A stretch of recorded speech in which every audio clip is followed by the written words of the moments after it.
मध्ये स्वागत आहे.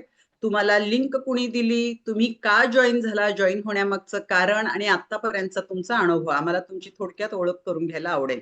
सर, अनेकदा परत म्यूट झालात, अनेकदा अनम्यूट करा सर.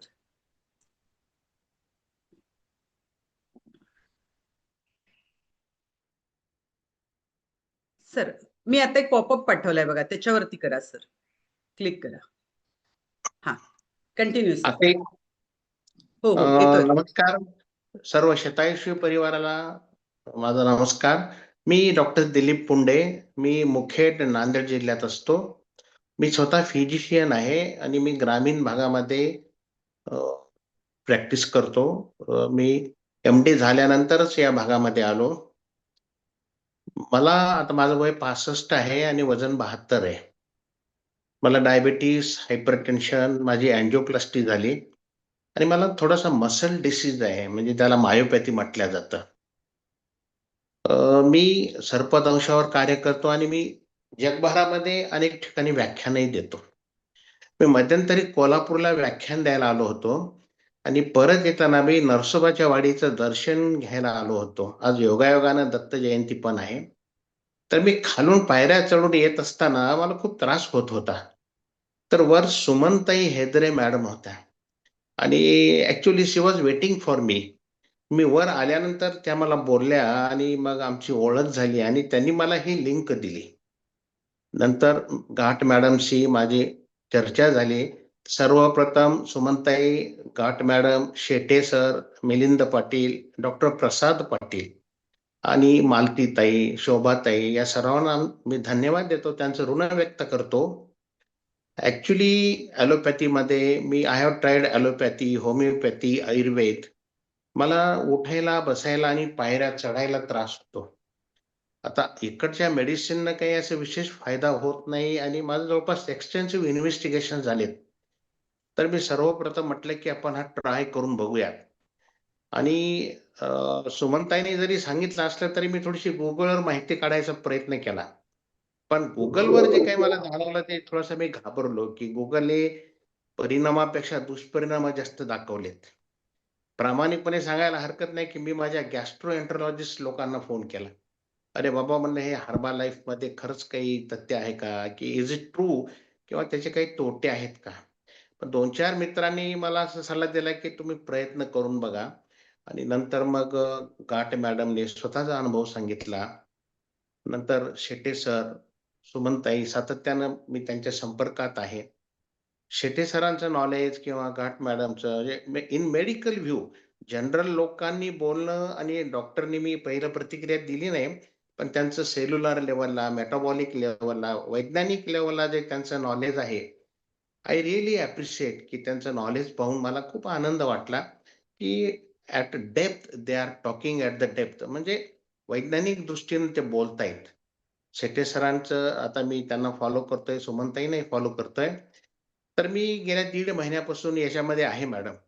मी ते फॉर्म्युला 1 शेक, प्रोटीन, फायबर, मल्टीव्हिटॅमिन सगळं घेतोय. प्रामाणिकपणे सांगायला हरकत नाही, की मी सकाळचंच सेशन करू शकतोय. बाकी माझ्या बिझी शेड्यूलमुळे मी संध्याकाळचे सेशन वगैरे करत नाही.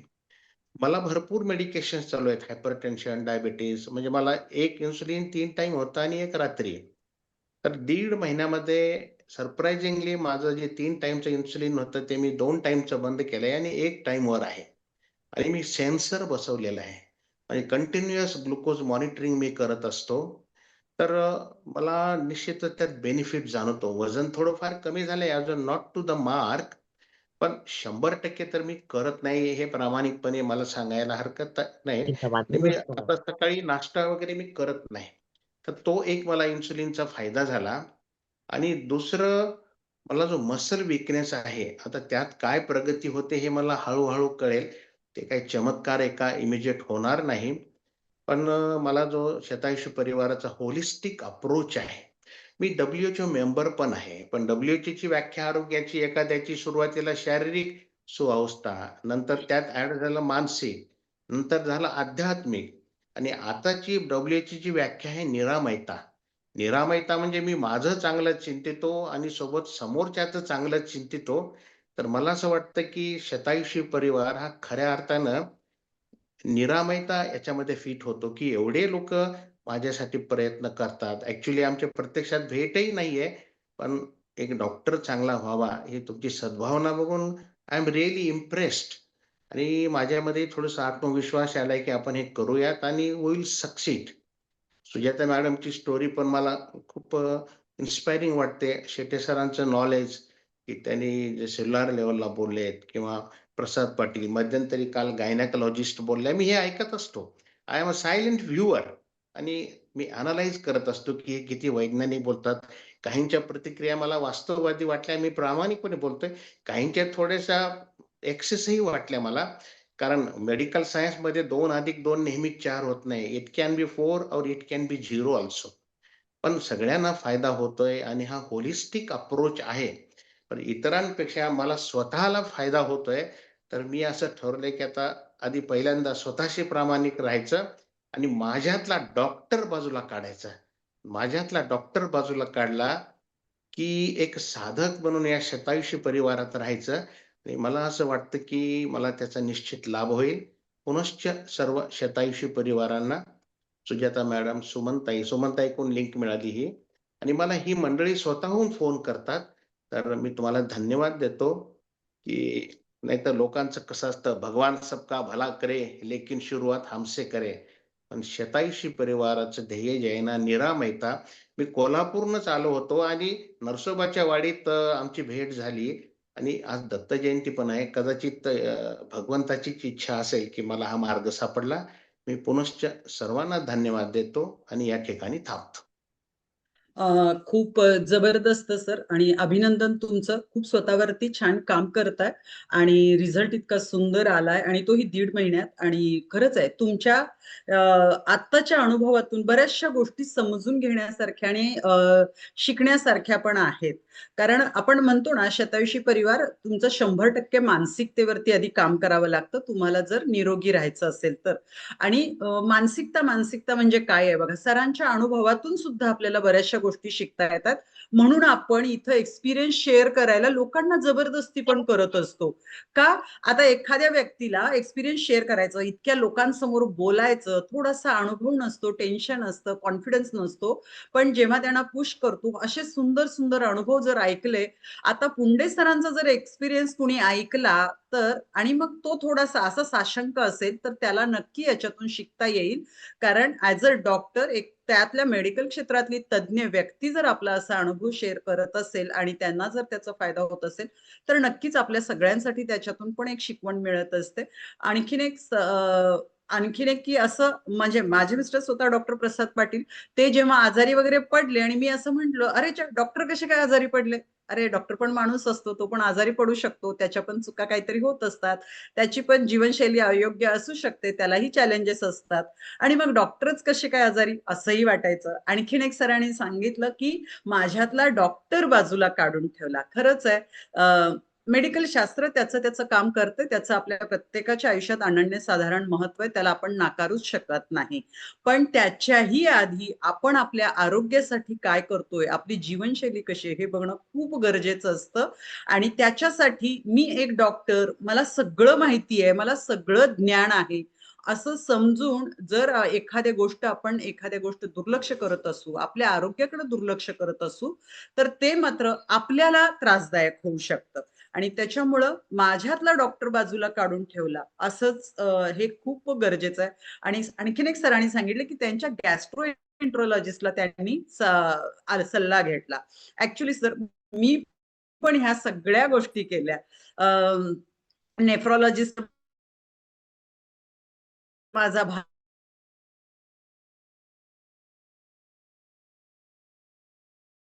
मला यातलं काही चालत नाहीये का सांगा सर? सरांनी म्हटलं सगळं कंटिन्यू करा, की आणि मीही इचलकरंजीला जेव्हा माझे डॉक्टरांकडे गेले होते गॅस्ट्रोएंटरोलॉजिस्टच आहेत. त्यांनाही हे सगळं दाखवलं. त्यांनीही कंटिन्यू करा म्हणून सांगितलं. म्हणजे आजपर्यंत कुठल्याही डॉक्टरांनी मला निगेटिव्ह कुठल्याही गोष्टी याबद्दल सांगितल्या नाहीत.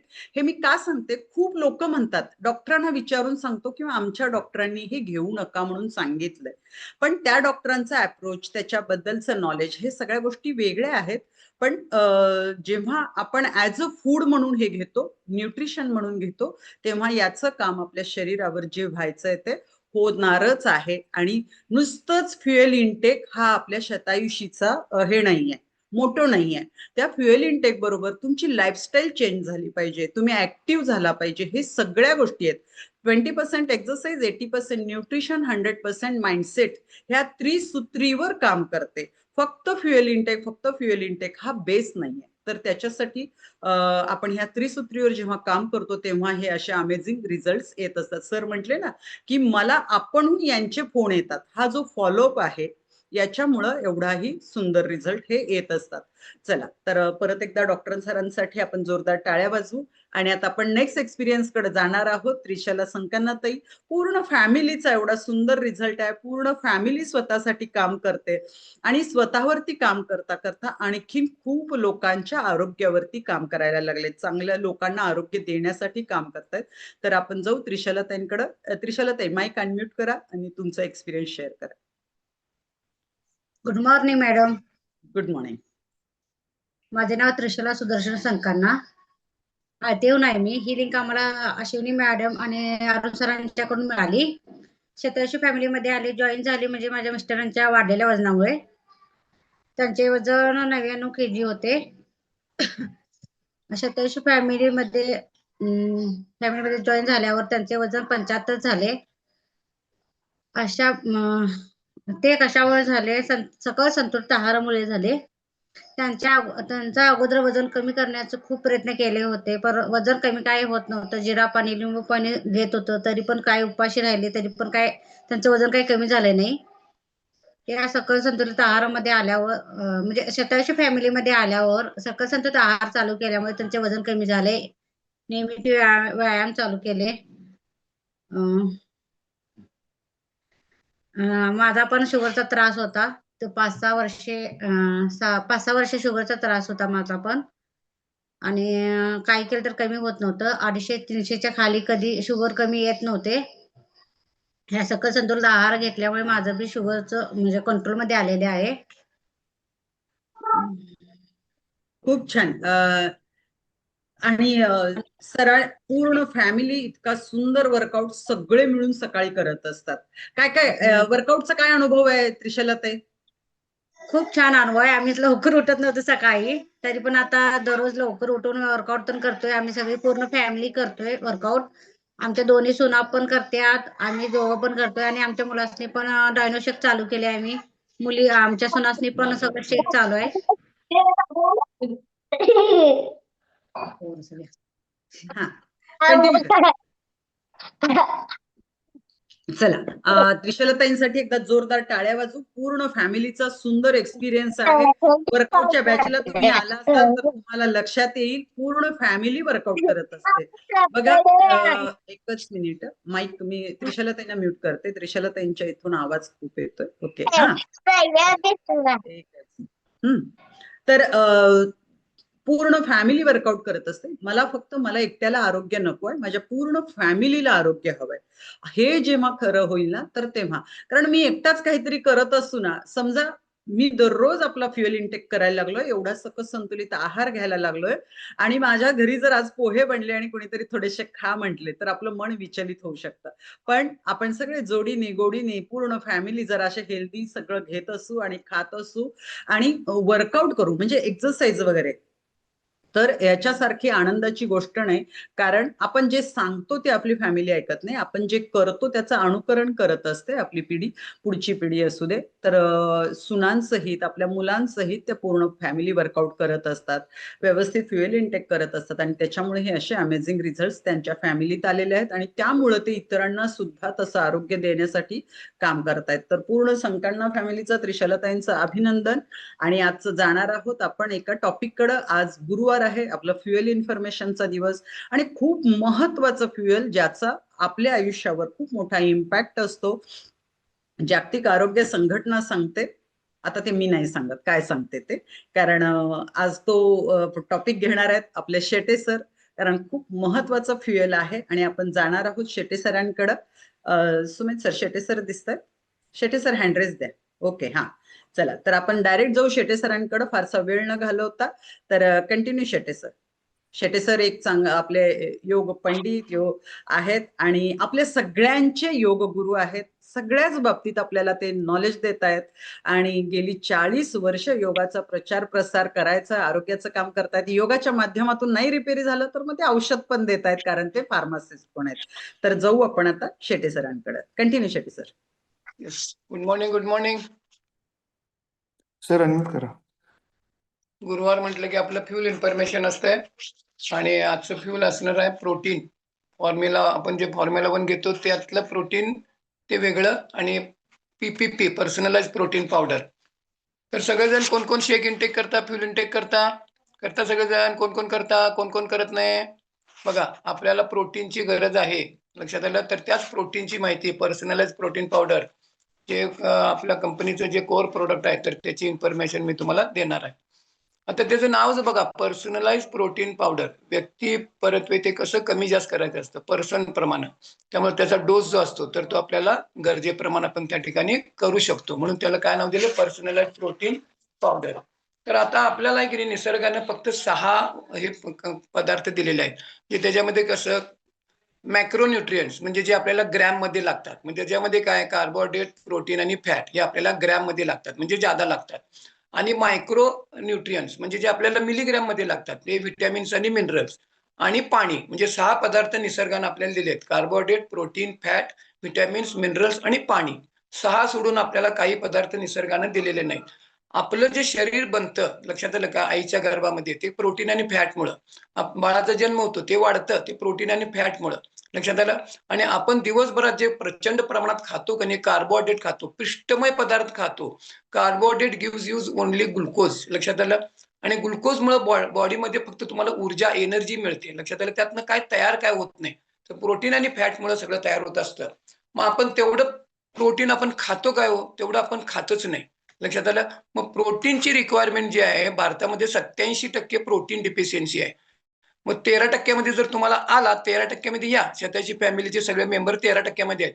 मग कोण कोण 13% यायला तयार आहे? 13% जर एकदा आला म्हणजे आमच्या 87 तुम्ही फॅमिलीमध्ये सामील झाला. म्हणजे तिथं आल्यावर काय होणार, 87% मधनं 13% म्हणजे तुमचं प्रोटीन इंटेक व्यवस्थित व्हायला लागलं. कारण का प्रोटीनचेच महत्व मी तुम्हाला या ठिकाणी सांगणार आहे. आता प्रोटीन, आता बघा आपल्याला त्याच्यामध्ये 6 आपण एक स्कूप ज्यावेळी घेतो तर त्याच्यामध्ये काय काय असतं, 6 ग्रॅम प्रोटीन असतं. 6 ग्रॅम, लक्षात आलं.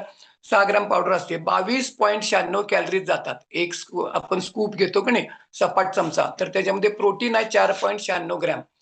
Protein 4.96 gram. टोटल कार्बोहायड्रेट आहे 0.24 ग्रॅम.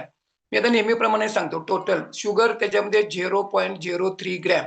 Total fat 0.18 gram. नंतर कोलेस्ट्रॉल 0.01 मिलीग्रॅम. आणि हे पूर्ण व्हेजिटेरियन आहे, लक्षात आलं. शाकाहारी आहे. सोया प्रोटीन आहे, आयसोलेट, वे प्रोटीन, कॉन्सन्ट्रेट असं त्याचं कॉम्बिनेशन आहे. आता सगळ्यात महत्वाचं ह्याचं काय माहिती आहे, याची स्पेशालिटी काय मी तुम्हाला सांगतो. PDCAAS protein digestibility corrective amino acid score 1. म्हणजे आता हे जर साध्या शब्दात काय, तर हे शुद्ध स्वरूपात प्रोटीन आहे, लक्षात आलं. जेवढं तुम्ही प्रोटीन इंटेक करणार, 5 ग्रॅम प्रोटीन घेतला तर 5 ग्रॅम प्रोटीन तुमचं डायजेस्ट होतं आणि बॉडी ऍब्सॉर्ब पण करतं. म्हणजे बेस्ट क्वालिटीचं प्रोटीन हे PDCAAS आहे की नाही. तर त्याचं जर सोप्या शब्दात काय, तर 1 नंबरचं प्रोटीन, त्याचा स्कोर नंबर असतो की नाही, तर तो 1 नंबर आहे. त्याच्यावरती तो मार्क केलेला आहे. हे आपल्याला सूर्यप्रकाशात वगैरे ते ठेवायचं नसतं, डायरेक्ट सूर्यप्रकाश त्याच्यावर पडला नाही पाहिजे वगैरे. 30 डे मनी बॅक गॅरंटी. 30 दिवस तुम्हाला जर काय रिझल्ट आला नाही तर कंपनी पैसे परत देते. 30 दिवसाची तुम्हाला मनी बॅक गॅरंटी आहे. आता ह्या पर्सनल प्रोटीन पावडरचा सगळ्यात महत्वाचा जर पॉइंट कुठला असेल, हा पॉइंट ज्याला लक्षात आला, जरा कान टव करून ऐका. लक्षात आलं काय, मी अंडी खातो, मी दूध पितो, दही खातो, मोड आलेलं खातो का नाही, अंडी खातो, मासे खातो. 9 इसेन्शियल अमायनो ऍसिड पोटात जातात काय. आता हे 9 इसेन्शियल प्रोटीन म्हणजे अमायनो ऍसिडची चेन असते. जपाची माळ कशी असते, 108 मणी असतात, तर त्याच्यामध्ये ही अमायनो ऍसिड असतात. हे 20 ते 22 प्रकार आहेत. 20 ते 22 प्रकार, थोडं कन्फ्युजन आहे, 20 आहेत का 22 आहेत, आपण 20 पकडू, लक्षात आलं. तर हे 9 जर तुमच्या पोटामध्ये गेले तर राहिलेले 11 अमायनो ऍसिड म्हणजे प्रोटीन ते बॉडी आपोआप तयार करते. बॉडी ती प्रोसिजर आहे. 9 जर माझ्या पोटात जातच नसतील आहारामधून तर तुमचे राहिलेले 11 तयार होणार नाहीत. तुम्ही किती पण अंडी खावा, किती पण दूध प्या आणि आणखीन काय वाटेल ते पनीर खावा, काय पण खावा, तुम्हाला पूर्ण प्रोटीन कधीही मिळत नाही. लक्षात आलं? तर 9 इसेन्शियल अमायनो ऍसिड ज्यावेळी तुम्ही पर्सनलच प्रोटीन पावडर घेता तर त्याच्यामध्ये 9च्या 9 तुम्हाला जातात. राहिलेले 11 बॉडी तयार करते. 9 अधिक 11 20 प्रोटीनची चेन अमायनो ऍसिडचे पूर्ण प्रोटीन तुम्हाला त्या ठिकाणी मिळते. हा सगळ्यात महत्वाचा पॉईंट जो आहे की नाही, हा ज्याला कळेल की नाही तर तुम्हाला प्रोटीन कळालं म्हणायचं. नाहीतर मी अंडी खातो आणि दूध पितो की नाही त्याला काही अर्थ नाही. तुम्हाला पूर्ण प्रोटीन त्यातनं कधीच मिळत नसतं. आता प्रोटीन काय करतं हे सावकाश पचत असतं. प्रोटीन असं पटकन तुम्हाला लगेच पचत नाही आणि त्यामुळे हंगर सॅटिस्फॅक्शन तुम्हाला क्रेविंग होत नाही. हे मध्ये मध्ये काहीतरी खायची इच्छा होते की नाही, हे प्रोटीन तुम्हाला सावकाश डायजेस्ट होत असतं. त्यामुळे तुम्हाला वजन कमी करत असताना बघा आपल्याला क्रेविंग वगैरे होतं की नाही, तर ते तुम्हाला बिलकुल त्या ठिकाणी होणार नाहीत. लीन मसल मास तुम्हाला मसल्स बिल्ड करायचे आहेत. आपल्या शरीरामध्ये 40% वजन तुमचं 100 किलो वजन असेल तर 40 किलो वजन तुमच्या मसल्सचं असतं. जे तुमच्या वजनाच्या 40% मसल्सचं वजन असतं. मग मसल्स आपले स्ट्रॉंग कसे होणार? त्याला प्रोटीन लागतं. लक्षात आलं? आणि तेवढं प्रोटीन आपण खातच नसतो. मी सांगितलं ना 87% प्रोटीन डिफिशियन्सी आहे आणि त्याच्यामुळं आणि मग आपल्याला काय होतं, आपलं हृदय सुद्धा बघा एवढं असतं की नाही, तर ते सुद्धा मसल्स पासून बनलेलं आहे. मग ते किती स्ट्रॉंग पाहिजे, मग तेवढं बघा कसं मसल्स वीक, हृदयाचे वीक होत जातात. मग हार्ट रिलेटेड प्रॉब्लेम, ते कोलेस्ट्रॉल वगैरे तो भाग आहेच. आणि म्हणून आपल्याला जेवढं तुमचं प्रोटीन इंटेक असेल की नाही, मग तुमचे मसल्स त्या ठिकाणी स्ट्रॉंग होणार आहेत. लक्षात आलं? तर त्याच्यामध्ये आता बघा तुम्ही एका वेळी बॉडी किती प्रोटीन पचवू शकते, डायजेस्ट करू शकते, ऍब्सॉर्ब करू शकते? 25 ते 30 ग्रॅम. किती चांगला असू दे, मी एका वेळी 40-50 ग्रॅम प्रोटीन जर घेतो, तुम्ही एक शेक पिता, ऍट ए टाइम जर 2 शेक पिला तर काय उपयोग नाही. एक शेक म्हणजे 25 ग्रॅम त्यातलं तुम्हाला डायजेस्ट होणार आहे, ऍब्सॉर्ब होणार आहे. बाकी 25 ग्रॅम आहे ना, ते तसंच बॉडी घेऊ शकत नाही. तर कॅपॅसिटी किती असते? ऍट ए टाइम एका वेळी 25 ते 30 ग्रॅम तुमची बॉडी पचवू शकते आणि ऍब्सॉर्ब करू शकते. लक्षात आलं? तर आपल्याला वजन कमी करत असताना बघा तुम्हाला तिथं 2 वेळा शेक घेता की नाही, सकाळी पण शेक घेता, संध्याकाळी पण शेक घेता, तर प्रोटीनचा फार मोठा रोल त्याच्यामध्ये असतो, हंगर सॅटिस्फॅक्शन वगैरे. आता आणखीन सगळ्यात महत्वाचा पॉईंट बघा, protein is the raw material of hormones and enzymes. हे लक्षात घ्या. तुमचे हार्मोन्स, वी आर हार्मोनली मॉडिफाईड. आपलं आरोग्य बिघडायचं कारण काय, तर आपले हार्मोन्सच खाली वर होत आहेत. हे लेडीजला पीसीओडी, पीसीओएस वगैरे बघा. आणि ॲव्हरेज आपलं जे आहे की नाही आरोग्य हे हार्मोन्स वरती असतं. एंडोक्राईन सिस्टीम, अंतःस्रावी ग्रंथी संस्था, हे योग साधना करणाऱ्या लोकांचं ते लई भारी असते. आता माझं आरोग्य छान आहे की नाही, 68 वर्षात नो प्रॉब्लेम. 45 वर्ष गेली योगाभ्यास करतो. लक्षात आलं? आणि बाकी मग ह्या न्यूट्रिशनची जोड मी आता 11 वर्ष झाली दिलेली आहे. आणि मग हे काय होतं की तुमची एंडोक्राईन सिस्टीम व्यवस्थित राहते, कार्यरत राहते. मग तिथं काय होत असतात, हार्मोन्स तयार होत असतात. मग या हार्मोन्स तयार क्वांटिटी आणि क्वालिटीमध्ये तयार व्हायला पाहिजेत. ते योग्य त्यावेळी सिक्रेट व्हायला पाहिजेत. मग त्याच्यासाठी रॉ मटेरियल आधी पोटात गेलं पाहिजे. मग त्याचं रॉ मटेरियल काय? Protein is the raw material of hormones and enzymes. Enzymes म्हणजे पाचक रस. लक्षात डायजेस्टिव्ह एन्झाइम्स कितीतरी प्रकारचे वेगळे आहेत आणि मग त्याचं रॉ मटेरियल सुद्धा प्रोटीन आहे. मग हे जर मला जात नसेल तर तुमचं पचन बिघडणारच आहे. तुमच्या हार्मोन्स क्वांटिटी आणि क्वालिटीमध्ये तयार होणारच नाहीत का? तर तुमच्या आहारामधून तुम्हाला तेवढं क्वालिटीचं प्रोटीन रोज आणि डेली बेसिस वरती गेलं पाहिजे. तर ते मिळत नाही आणि म्हणून आपलं आरोग्य बिघडतं का? हार्मोन्ससाठी ते रॉ मटेरियल लागणारं आणि एन्झाईमसाठी लागणारं प्रोटीन तुम्ही त्या ठिकाणी घेत नाही. आपल्या स्किनमध्ये सुद्धा बघा कोलेजन प्रोटीन असतं. आपल्या केसामध्ये प्रोटीन, प्रचंड केसीय प्रोटीन असतं. तुमचे बॉडी टिश्यू बनतात तर ते सगळे टिश्यू सेल्स बनतात. आपल्या सगळ्या पेशी, टिश्यू वगैरे हे सगळं प्रोटीन पासून बनतं. मग हे जर आपल्या शरीरातल्या बघा सगळ्या संपूर्ण पेशी, आपलं शरीर लाखो करोडो पेशीपासून बनलंय. एका वर्षामध्ये तुमच्या सगळ्या पेशी मरतात आणि नवीन एक वेगळं आयुष्य आहे त्या पेशींचं. तर ते पूर्ण मरतात आणि नवीन तयार होतात. मग हे जर तुम्ही रेग्युलर इनटेक करत राहिला, हा पण पॉईंट महत्वाचा लक्षात घ्या.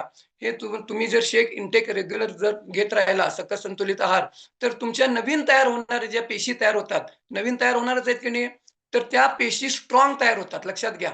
आणि मग तुमचे जे स्टॅमिना, ताकद, तुमचं लूक, एनर्जी वगैरे वाढते की नाही, कारण का तुम्ही रेग्युलर इनटेक करायला लागलाय. लक्षात आलं? आणि मग काय होतंय, एका वर्षामध्ये तुम्ही कायम घेतच राहिला तर नवीन तयार होणाऱ्या पेशी त्या स्ट्रॉंग तयार होतात. कारण का? त्यांना वेल बॅलन्स मध्ये न्यूट्रिशन मिळायला लागलंय. आणि म्हणून काय होतं, मग आता मी बघा माझं 68 वय आहे, वाटतो 68 वयाचा केस जर काळी असली, समजा माझी केस काळी आहेत, तर 68 वयाचा वाटतो एकदाही मी बीपी चेक केले नाही, शुगर चेक केले नाही, ECG नाही. जरा कॉलर टाईट करून सांगतो, पण अहंकारानं सांगणार नाही. कारण का मी माझ्या आरोग्यावर मी त्या ठिकाणी काम पण करतो. लक्षात आलं? तर आपल्याला हे protein building block of body म्हणजे तुमचं बघा, तर आपल्याला बिल्डिंग ब्लॉक आपली बिल्डिंग तयार होते की नाही, तर तिथं तर ह्या सगळ्या बिल्डिंग ब्लॉक म्हणजे तुमचं हे बॉडी तयार होत असताना प्रोटीनचा फार मोठा रोल असतो. आता बघा फॅटी लिव्हर असतं की नाही, फॅटी लिव्हर आपल्याला बघा ॲव्हरेज लोकांचं वजन जादा असतं किंवा काय असतं, तर फॅटी लिव्हरचा प्रॉब्लेम असतो. लक्षात आलं? तुम्हाला वजन कमी करायचं आहे, वर्क ऑन युअर लिव्हर. तुम्हाला डायबिटीजवर काम करायचं आहे, वर्क ऑन युअर लिव्हर. लिव्हरवरती आपण प्रचंड अन्याय करत असतो. तुमच्या रक्तातली साखर कमी जास्त कोण करते? तुमचं वजन कमी जास्त कोण करते? लिव्हर. आणि प्रचंड प्रमाणात आपण त्या लिव्हरवर अन्याय करतो. आणि मग शतायशी फॅमिली हे तुम्हाला गाईड करायला जरा तुम्ही तुमच्या लिव्हरला त्याचं काम करू द्या. तुमचं वजन आपोआप कमी होतंय. लक्षात आलं? ते आपोआप तुमची साखर कमी होते. नको त्या गोष्टी आपण नको त्यावेळी करतो. त्या शरीराला तुम्ही वेळ देत नाही. लक्षात आलं? तर हे लायपोप्रोटीन कमी असतं की नाही, तर ते वाढतं तुमच्या लिव्हरमध्ये. लक्षात आलं? आता ती मी डिटेलमध्ये जात नाही. ती सगळी प्रोसेस आहे. लक्षात आलं? तर ह्या लिव्हरचं फॅटी लिव्हर वगैरे होतं की नाही, तर तिथं प्रोटीनचा फार मोठा रोल असतो. स्किनमध्ये सांगितलं, स्किन कोलेजन प्रोटीन असतं संपूर्ण स्किनमध्ये. बघा वय होईल तसं तुमचं दरवर्षी एक हॅपी बर्थडे करता 1% कोलेजन प्रोटीन तुमचं 1% कमी होत असतं पर्सेंटेजमध्ये. लक्षात आलं? आणि मग हे वय वाढेल तसं बघा, आणि प्रामुख्याने डायबिटीजच्या लोकांचं त्यातल्या त्यात स्किन किती रफ असते ड्यू टू वाढलेल्या साखरेमुळं. लक्षात आलं? वाढलेली साखर असते की नाही डायबिटीजच्या लोकांची. आणि जरी तुम्हाला शुगर जरी नसली तरी वय वाढेल तसं तुमचं तुमच्या स्किन मधलं कोलेजन प्रोटीन कमी होत असतं. आणि मग त्यामुळे काय होतं, सुरकुत्या पडल्या, तुमची स्किन लूज पडते, त्याचं ग्लो कमी होतं वगैरे की नाही, तर तिथं कोलेजन प्रोटीनचा फार मोठा रोल असतो. आपलं स्किन बुस्टर सुद्धा आहे की नाही, स्किन बुस्टर कोण स्किन बुस्टर घेत आहे, तर तुम्हाला काय ब्युटी पार्लर जायची आवश्यकता नाही. तर ते स्किन बुस्टर मध्ये तुमचं कोलेजन प्रोटीन वाढतं. लक्षात आलं? तर तर वयस्कर दिसायला कोणाकोणाला नको आहे, छान दिसायला आवडतंय, एकदम आपल्याला एजेड दिसायला आवडत नाही की नाही, तर त्याच्यामध्ये फार मोठा प्रोटीनचा रोल असतो. लक्षात आलं? आता बघा तुम्हाला बोन हाडं स्ट्रॉंग व्हायला पाहिजेत. उगीच कॅल्शियम खाल्लो, व्हिटॅमिन डी खाल्लो म्हणून नुसती हाडं बळकट होतात ना, असं नाही आहे. त्याचा रोल आहे, कॅल्शियमचा पण रोल आहे, व्हिटॅमिन डीचा पण रोल आहे, मॅग्नेशियमचा पण रोल असतो हाडं बळकट होण्यामध्ये. पण त्याच्यामध्ये प्रोटीनचा पण रोल आहे. लक्षात आलं? तुमचे हाडं बळकट होण्यासाठी म्हणजे मसल्स, तुमचे बोन्स आणि मसल्स लागून असतात. ते एकमेकाला काय करतात, एकमेकाला पकडून असतात. आणि मग ते जेवढे तुमचे मसल स्ट्रॉंग आणि मग तुमचे बोन स्ट्रॉंग, मग तुमचं काय होतंय, तुमचे ताकद स्टॅमिना म्हणतो की नाही. आणि म्हणून मग तुम्हाला काय वगैरे तुमची हाडं जरी बळकट व्हायची असेल तर तिथे सुद्धा प्रोटीनचा रोल त्याच्यामध्ये फार मोठा रोल असतो. बघा वय वाढेल तसं ऑस्टिओपोरोसिस, ऑस्टोपिनिया, ऑस्टोपोरोसिस, हाडं ठिसूळ होतात वगैरे आहे की नाही.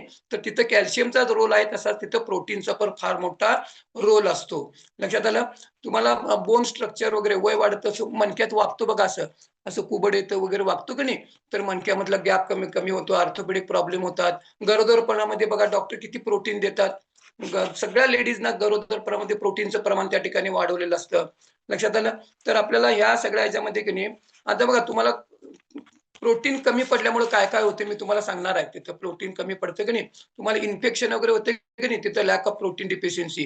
हे तुमचं ब्लड क्लॉट वगैरे व्हायची जी प्रोसेस असते, तिथं ते प्लेटलेट्स वगैरे कमी असतात वगैरे, तो भाग वेगळा. पण प्रोटीन जरी कमी पडत असलं तर ब्लड क्लॉटिंग जे व्हायला पाहिजे, म्हणजे तुमचं रक्त असं ब्लडिंग झालं तर ते थांबायला पाहिजे की नाही, तर तिथं सुद्धा प्रोटीनचा रोल असतो. लक्षात आलं? तर आता हा जो बेस आहे की नाही, सोया प्रोटीन आयसोलेट वगैरे आहे की नाही, तर त्याचा तो रोल आहे. आता प्रोटीनचं इम्पॉर्टन्स लक्षात घ्या. हे प्रोटीन जर तुम्हाला कमी पडलं तर काय होतंय, किती वाट लागते तब्येतीची, किती प्रॉब्लेम असतात. लक्षात आलं? आणि म्हणून हे प्रोटीन जर तुम्हाला डेली बेसिस वरती तुमच्या प्रोटीन जर पोटात, इथं तुम्ही लोकांचे रिझल्ट बघा लागलाय. लक्षात आलं? वेगळ्या प्रकारचे रिझल्ट. मग आपण शतायशी फॅमिली देते, हे कोणत्या प्रकारचे मेडिसिन आहे काय नाही आहे, लक्षात घ्या. हे फूड आहे, शुद्ध स्वरूपामधलं अन्न आहे, फिल्टर केलेलं अन्न आहे. आणि हे जर तुम्हाला डेली बेसिस वरती प्रोटीन, तुम्हाला फॅट्स पाहिजे आहे, ते विटॅमिन्स, मिनरल्स डेली बेसिस वरती तुम्हाला लाखो करोड पेशींना द्यायला लागला, तर त्या पेशी त्यांचं नेमून दिलेलं काम व्यवस्थित करतात. आणि मग त्याच्याबरोबर तुमचे बॅक्टेरिया असतात, गुड बॅक्टेरिया. लक्षात आलं? कोण सिम्पली प्रोबायोटिक कोण घेतात, 2 बिलियन बॅक्टेरिया जातात. आपल्या पेशीपेक्षा 10 पट बॅक्टेरिया आहेत. पण तुमचं आरोग्य अजून चांगलं कसं होणार, बॅक्टेरिया जेवढे स्ट्रॉंग तेवढं तुमचं आरोग्य अजून चांगलं असतं. तो टॉपिक आणखीन वेगळा आहे. तर आता तुम्हाला लॅक ऑफ प्रोटीन डिफिशियन्सी, प्रोटीनची कमतरता राहते म्हणून तुमचं हे प्रॉब्लेम होतात. बघा तुम्हाला कुठं स्वेलिंग होतं, सूज येते की नाही, पायावर सूज येते, इकडे सूज येते, अमुक सूज येते. तर ह्या स्वेलिंगचं असतं की नाही, स्वेलिंग म्हणजे सूज, तर त्याचा फार मोठा रोल असतो. आता ती वेगळ्या कारणामुळे येते. तुमचं युरिक ऍसिड वाढल्यामुळे सुद्धा येते. तर त्याच्यामध्ये रोल असतो की नाही, आता मी त्याचं सायन्स समजावून सांगण्यासारखं आहे, पण ते डीपमध्ये मला माझ्या वेळेत बसत नाही. तर सूज वगैरे असते की नाही, तर त्याचा फार मोठा रोल असतो lack of protein deficiency. Fatigue येतो बघा, फटीग लक्षात आलं. लॉस ऑफ मसल मास, तुमचं वजन हे तुमच्या ह्याचं कमी होतं, मसल्सचं वजन कमी होतं. मसल्स कमी करून कधी वजन कमी करायचं नसतं. काट्यावर मला कमी वजन दिसतं, मसल्स कमी करून वजन, मसल्स तुमचे बिल्ड झाले पाहिजेत. लक्षात आलं. तर हे फटीग-बिटीग असतं की नाही, तर त्याचा लॅक ऑफ प्रोटीन डिफिशियन्सी लक्षात आलं. त्याच्यानंतर तुम्हाला बघा तुमचे स्किनचे प्रॉब्लेम, मी आता सांगितलं की नाही कोलेजन प्रोटीन, तर तिथं स्किनचा प्रॉब्लेम जो असतो की नाही, तिथे कोलेजन प्रोटीन असतं. तर ते कमी पडायला लागले की तुम्हाला स्किन त्या ठिकाणी रफ होते. तुमचे इरिटेबिलिटी, मूड नसतो बघा, इमोशनली तुम्ही तुमचे इमोशन्स म्हणजे भावना खालीवर मागं पुढं होत असतात. तर तिथं सुद्धा फार मोठा प्रोटीनचा रोल आहे. लक्षात आलं. प्रोटीन जर व्यवस्थित तुम्हाला मिळायला लागलं, हे तुमचं फटीग इमोशनली जे आपण तुमचे इमोशन्स म्हणजे भावना खालीवर जे होतात की नाही, तर तिथं त्याचा रोल असतो. मसल्सचं मी तुम्हाला सांगितलं, मसल्सचा तर आणि प्रोटीनचा फार मोठा रोल आहे. मसल्स बिल्ड करत असताना नुसतं प्रोटीन खाऊन मसल्स बिल्ड होणार काय? तर त्याला तसा एक्सरसाइज पण करावा लागतो. उगीच रनिंग करायला लागलो आणि हे करायला लागलो नाही, त्याचे स्पेसिफिक एक्सरसाइज असतात. ते जर तुम्ही करायला लागला, आता बघा वजन कमी करायला आहे, कोण-कोण वजन कमी करायला आहे? नुसतं प्रोटीन खाऊन तुम्हाला लगा पहिला फॅट लॉस झाला पाहिजे. जोपर्यंत तुमची चरबी कमी होत नाही, लक्षात घ्या, हा पॉइंट लक्षात घ्या. तर तुमचे मसल्स बिल्ड होत नसतात. पहिला तुमची चरबी कमी करा. चरबी कमी करा, प्रोटीन इंटेक चालू ठेवा. मग त्या अँगलने एक्सरसाइज करा. ते एक्सरसाइज वेगळे असतात. कार्डियाक एक्सरसाइजचा तिथं रोल नसतो मसल्स बिल्ड होताना. स्ट्रेंथ ट्रेनिंग करावं लागतं. तेव्हा तुमचे मसल्स बिल्ड होणार आहेत. नाहीतर नुसता घाम काढणारा मी एक्सरसाइज करायला लागलोय, असं त्या ठिकाणी नाही आहे. तेव्हा तुमचे मसल्स त्या ठिकाणी चांगले बिल्ड होऊ शकतात. इन्फेक्शन होतं बघा तुम्हाला की नाही इन्फेक्शनचा, तर तिथं फार मोठा रोल असतो. ते कशा पण होईल, जरा हवेत बदल झाला, जरा पाणी बदललं किंवा काय होतं, तर तुम्हाला इन्फेक्शन होतं किंवा काहीतरी होतं. रोगप्रतिकारक शक्ती, इन्फेक्शन म्हणजे तुम्हाला रोगप्रतिकारक शक्ती कमी पडते. लक्षात आलं. तर त्याचा रोल पण तिथं प्रोटीनचा असतो. आता तुमची रोगप्रतिकारक शक्ती वाढवण्यामध्ये तुमच्या गुड बॅक्टेरियाचा पण रोल असतो. तो आणखीन पार्ट वेगळा आहे. पण इथं मी प्रोटीनच्या अँगलने मी तुम्हाला सांगायला लागलोय. केस कुठून एकचा शॅम्पू लावून डोक्याला वरनं एक शॅम्पू लावून तुमचे केस वाढत नसतात. प्रोटीन पोटात गेलं पाहिजे. लक्षात आलं. तर मग हेअर लॉस होतो किंवा केस गळतात. प्रामुख्याने महिलांना बघा, हे तुमच्या नख आपली जी आहेत की नाही, तर ते सुद्धा आपल्या शरीरामध्ये तुमच्या केसामध्ये आणि तुमच्या नखामध्ये प्रचंड प्रोटीन असतं. लक्षात आलं. आणि मग तुमचे बऱ्याच लोकांचे नखांचे प्रॉब्लेम पण चांगले होतात बघा. आणि केसाचं तर कितीतरी लेडीज सांगतात बघा, माझी केस गळायची थांबली. आता माझ्या मिसेसचाच रोल आहे. लक्षात आलं, की ती केस केवढी वाढतायत आणि गळत अजिबात नाही आहेत. तर तिथं फार मोठा प्रोटीनचा रोल असतो. लक्षात आलं. तर इथं नाहीतर वरनं शॅम्पू लावून आणि काय-काय लावता की नाही महिला मंडळ, त्याचा काही उपयोग नसतो. या सगळ्या जाहिराती आपण बघतो. पोटात तुमच्या प्रोटीन 9 इसेन्शियल गेले पाहिजेत. जे पर्सनलाइज प्रोटीन पावडर मी जे तुम्हाला आता माहिती सांगायला लागलोय, ते जर गेलं तर 11 बॉडी तयार करते. लक्षात आलं. हे बोन फ्रॅक्चर वगैरे, बोन डेन्सिटी मी हाडाचं सांगितलं ना तुम्हाला. बोन डेन्सिटी म्हणजे हाडांची घनता वाढते आणि वय वाढेल तसं की नाही आपल्या तुमचं कॅल्शियम वयाच्या 30 वर्षानंतर, हे सायन्स आहे. वयाच्या 30 वर्षानंतर, मला वाटत नाही तर 30 वर्षाच्या खाली कोण असतील असं. असले तरी सुद्धा लक्षात घ्या, वयाच्या 30 वर्षानंतर असंही तुमचं कॅल्शियम कमी होत असतं. तुमची हाडं ठिसूळ सुरुवात झालेली असते. लक्षात आलं. आणि म्हणून मग तुम्हाला जर विनाकाठी विनालाटी 100 वर्ष कुणाला जगायचं आहे, तर तिथं तुमची हाडं पण, बोन डेन्सिटी पण चांगली असणं आवश्यक असते. आणि म्हणून मी सारखं तुम्हाला सांगतो बघा, साखर बद्दल मी किती ओरडतो. लक्षात आलं. तर साखर फक्त डायबिटीजच्याच लोकांनी खायची नाही असं नाही आहे. कुणाकुणाला हाडं बळकट पाहिजेत, साखर तुमचं कॅल्शियम चोरतं. किती पण कॅल्शियम खावा, म्हणून साखर का नको? टेबल शुगर जी आपण चहामध्ये घालतो ती, तर ते कॅल्शियम चोरतं साखर आणि मग हाडं बळकट होत नाही. तिथं बोन डेन्सिटी कमी होते. आणि मी इकडं कॅल्शियमच्या गोळ्या खातो. तेवढा उपयोग तुम्हाला झालेला दिसून येणार नाही आहे. साखर पण तिथं आपल्याला हळू, मग हे गाईडन्स लागतो. हा जो गाईडन्स आहे ना की नाही, तो त्या ठिकाणी फार महत्वाचा आहे. तुमच्या वजन कमी करताना तर त्या तुम्हाला प्रोटीनचा रोल आहे, मी ते सांगितलं. तुमचे किडनीचे प्रॉब्लेम असतात, हार्ट रिलेटेड प्रॉब्लेम असतात. लक्षात आलं. प्रोटीन आणि लिव्हर, आता हे फार डिटेलमध्ये मी तिकडे जाणार नाही. तुमच्या पूर्ण बॉडीचं आरोग्य मी सांगितलं ना, प्रोटीन आणि फॅटमुळे सगळं तयार होत असतं. मग हे जर तुम्हाला तुमचे ऑर्गन्स आहेत की नाही, शेवटी कसं असते माहिती आहे का, आपल्या पेशीपासून टिश्यूपासून ऑर्गन आणि एक ऑर्गन आणि आपल्या 9 सिस्टीम आहेत. आपल्या बॉडीमध्ये सगळ्या 9 सिस्टीम मिळून आपलं शरीर तयार होतं. मग पहिला प्रोडक्ट काय? सेल. मग पेशीचं आरोग्य. लक्षात आलं काय? ते जेवढ्या तुमच्या स्ट्रॉंग, मग टिश्यू वगैरे, मग तुमचे ऑर्गन सगळे काय होतात, ते स्ट्रॉंग त्या ठिकाणी होत राहतात. आणि मग प्रोटीनचा केवढा मोठा रोल आहे. मग आपण तेवढं घेतो का एवढं प्रोटीन? आणि मग हे जर आपण घेत नसेल तर कसं आरोग्य चांगलं राहील? तुम्ही किती पण व्यायाम करा, किती पण काय करा. लक्षात आलं? आता आपण काय सांगतो इकडं, मी व्यायाम करतो, मी योगाभ्यास करतो, मी प्राणायाम करतो, त्याचा 20% रोल आहे. पण आहारामधनं 80% जर तुम्हाला ही डिफिशियन्सी राहत असेल, कमतरता राहत असेल, तर मी नुसतं काहीतरी दीर्घ श्वसन करालोय, ध्यानाला बसलो म्हणून माझं प्रोटीन वाढणार आहे काय? माझं हिमोग्लोबिन वाढणार आहे काय? तुम्हाला आहारामधनं ज्या गोष्टी घ्यायला पाहिजे त्या घ्यायलाच पाहिजेत. तिथे एक्सरसाइजचा, योगाचा काय रोल असणार तो वेगळा आहे. 100% आम्ही तुम्हाला माइंडवर काम करतो तो वेगळा आहे. पण 80% जर तुमच्या आहारामधनं जर कमतरता राहत असेल की नाही, तर तुमचं आरोग्य कधीच त्या ठिकाणी चांगलं राहणार नाही. आणि आपला फॉर्म्युला 1 पण बघा. आता मी तुम्हाला ते पण सांगतो. फॉर्म्युला 1 3 स्कूप घेतो. तुम्हाला 9 ग्रॅम प्रोटीन जातं. 1 स्कूप तुम्ही प्रोटीन घेता की नाही? तर त्याच्यामधून तुम्हाला 5 ग्रॅम प्रोटीन जातं. आणि शेकमेट तुम्ही 2 स्कूप घेता, तर तुम्हाला 10.75 म्हणजे 11 ग्रॅम तुम्हाला प्रोटीन जातं. 9 अधिक 11 अधिक 5 25 ग्रॅम प्रोटीन. 3 चमचे फॉर्म्युला 1, 2 चमचे तुम्ही शेकमेट घेता आणि 1 चमचे पर्सनलाइज प्रोटीन पावडर घेता. तर हे सगळं मग किती प्रोटीन जातं? 25 ग्रॅम प्रोटीन. आणि एका वेळी तुमची बॉडी किती ॲब्सॉर्ब करू शकते? 25 ते 30 ग्रॅम. मग तुम्ही 2 वेळा जेवढे घेता, आता मॅरेथॉनमध्ये आहेत की नाही, आता मला नुसतं वजन कमी करायचं आहे म्हणून नाही आहे. आता माझंच सांगतो, मला ना वजन कमी करायचं आहे, ना मला कुठल्या औषधातनं बाहेर पडायचं नाहीये. मला काय औषधच नाहीये. लक्षात आलं? तरी सुद्धा मी 2 वेळा शेक इंटेक करतो. का? तर मला माझे न्यूट्रिशनची फुलफिलमेंट करायची आहे. Lack of nutrition. लक्षात आलं? मला 50 ते 60 ग्रॅम प्रोटीन मी रोज माझं, आणि माझं वजन किती आहे? 57-58 किलो. 60च्या पुढे ते कधी जातच नाही. त्यामुळे माझी रिक्वायरमेंट मी प्रोटीनची व्यवस्थित करतो.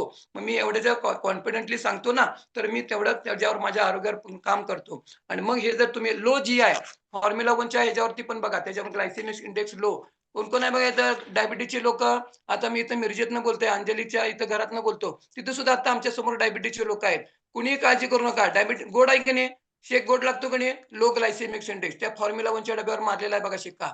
Glycaemic index low. तुमच्या रक्तातली साखर वाढत नाही, इन्सुलिन स्पाइक होत नाही. आणि म्हणून काही गोड खायचं नाही, गोड खायचं नाही. नुसतं गोड खायचं बंद करा आणि डायबिटीजमध्ये काय फरक पडतोय बघा. नुसतं मी गोड खायचं बंद केलं म्हणून तुम्ही डायबिटीजमधनं मुक्त होणार आहे काय? तर विथ नॉलेज ज्यावेळेस तुम्ही कराल ना, तर तुम्हाला मी 100% 101% सांगतो. तर 87 family is ready to guide you. आणि ह्या गाईडन्स खाली जर तुम्ही काम केला आणि हे जर तुम्हाला प्रोटीनचं तुमचं फुलफिलमेंट केला, तर तुमचं आरोग्य व्यवस्थित त्या ठिकाणी चांगलं राहू शकतं.